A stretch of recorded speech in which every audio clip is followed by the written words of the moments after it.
Hello, today we're going to go over our steel base plate calculator in ClearCalcs. So first thing we can do here, we can open up the details tab and you can see a bit of information, the references we've used.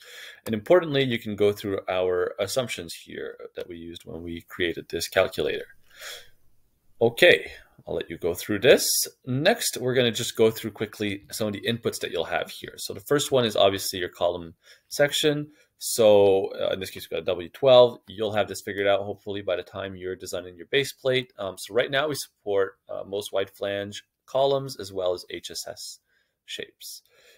Next, we've got our base plate thickness. In this case, I'll recommend you actually don't touch this yet. And you'll see we've actually got a T-min. So this will actually update based on our loads, which we'll set later on. Base plate yield strength, obviously right now we've got 36 KSI. Maybe locally you can find 50 KSI. That's what you use. Up to you and your local conditions. Same with concrete strength, obviously. Next, base length and width for concrete. So this is, for instance, if you had a pedestal where your base plate sits on to go down to a footing, you would set your pedestal length and width here. If you were, say, on a slab or a big footing or something like that directly, you could raise these dimensions significantly. What this affects will be the shear and tension breakout provisions when we're looking at the anchors, basically, as well as the provisions for the confinement of concrete. So these should be updated as your project dictates. And finally, we've got our plate length and width. These are automatically, again, calculated based on the size of the cross section and then the minimum edge distance, which you can see here, to the bolt holes, just to make sure that they're up to code. You can obviously adapt that as you wish. In this case, a 16.1 inch plate is probably not very realistic. It might be 16.5 or 17 inches. Next, we'll look at the anchor rods. So the first thing we ask you here is, do you want to do the anchor rod checks? So that's basically, do you want to check if there's breakout or pull out in your anchor rods? Usually this will be a yes, but in some cases you might decide you don't want to check this. Maybe you're checking them somewhere else with a specific proprietary anchor or something like that. So this is why we give you that option. Then you can select, do you want ASTM F1554 or custom anchors? Then yeah, you got the different grades, so 36, 55, 105, depending what you can source locally, as well as the anchor sizes. We go from 3/4 inch, or I think 5/8 of an inch, to 4 inches. And important thing to note here is these are for heavy hex bolts. That's typically what's used in structural. However, we do tend to note it just to make sure, because these are slightly bigger bolt heads and does have a slightly higher pull-out capacity in concrete. Next, if you have hooked anchors, you can obviously set that here.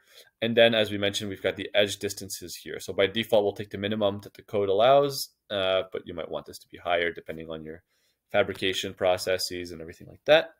And lastly, we've got our embedment depth. So right now it's at 9 inches. So if I go here, that's the embedment depth of my anchor bolt. So that's a pretty critical part when we're looking at the tensile capacity of the anchors as well as in shear. Next, we'll look at the concrete. So the only thing here that's really important is the cover. Right now it's 3 inches. That's a conservative assumption for when we've got concrete cast directly against soil. You might very well reduce this to, say, 1.5 inches if it's indoors, or another value. We've then got this, the friction capacity check. So this is if, for instance, you really don't want your base plate to move to the point where your anchor holes are much bigger than your bolts, and so you want to make sure that the friction between the plate and the concrete is enough to prevent it from sliding. If you set this to yes, we'll run that check basically based on the friction between the steel and the concrete against the shear loads. Next, if you've got grout, you can include your grout here, and that will affect, it does have some effect on the strength of your anchors as well as the bearing capacity of your concrete. And lastly, the service loads. So if your concrete is cracked, that has a very significant impact on the capacity of your anchors. And so by default, we'll assume that it's cracked. But if you're confirmed and for sure it's not going to be cracked, you can set this to no and get a slight increase in capacity. And finally, the loads. So this is where we'll set the load. So now you'll see we've got loads about the X and the Y axes. So if I set this on the X axis, I can have, right now I've only got 20,000 pound, 30,000 pound dead live load. I could add, say, a 5,000 pound shear load. So when we say it's a load in the x-axis, this means we are applying the load uh, in a way that causes bending in the strong axis. So for an I shape, this would be in the same direction that the web goes. And then we can also add a moment load, say we'll do 500 pound-feet. And this one, when we've got moment in the x-axis, it means it is causing bending in the strong axis of the section. So I'm going to change this to 4,000 just so that our numbers are passing. And if we look now, everything is good.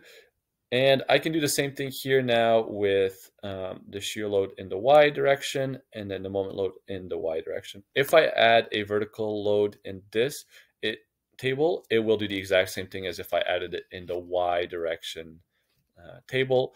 We do this so that we can properly handle load linking when we have the loads directly get input in the tables.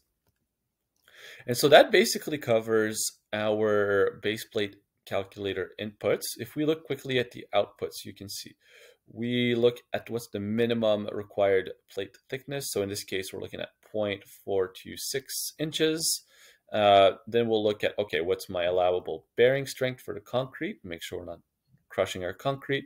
Then we're also going to look at the moment bending in the plate. So that's from the pressure of the concrete pushing up on the plate. We're also going to look at our anchor capacity. So as we can see right now, we do have some moment, but enough that there's not actually any tensile load in the anchors. So we're good here. And we also look at the shear in the anchors, and we can see in this case, we're all good. We've got 7,300 pounds capacity. So that concludes our very brief introduction to our steel base plate. You can always reach out to us if you've got any questions. Thank you for your time. Bye-bye.